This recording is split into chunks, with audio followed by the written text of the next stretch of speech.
Beh, direi che a Treviso ci si può trovare solo bene. Mi sono insediato il 2 febbraio, appena 25 giorni fa, e l'accoglienza è stata delle migliori, davvero non ci si poteva aspettare di meglio, sia con le istituzioni che con i cittadini della città e della provincia.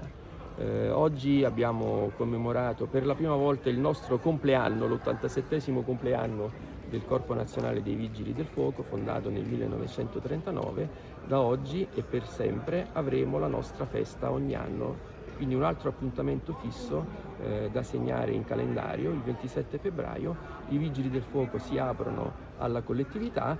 Per il momento abbiamo celebrato in caserma, nel comando, e ci tenevamo che la prima avvenisse nel comando, con tutta la cittadinanza che ha deciso di intervenire, ha potuto intervenire. Avremo l'apertura della sede nel pomeriggio dalle 15 alle 18 insieme ad altri distaccamenti nella provincia, e poi per gli anni a seguire studieremo di volta in volta delle iniziative da fare anche all'esterno del comando, proprio perché siamo sempre più convinti dell'importanza della sinergia, della collaborazione, dell'unione e della partecipazione a ciò che fanno, della partecipazione e compartecipazione a ciò che fanno i Vigili del Fuoco con tutti i nostri, tra virgolette, utenti, che sono i cittadini.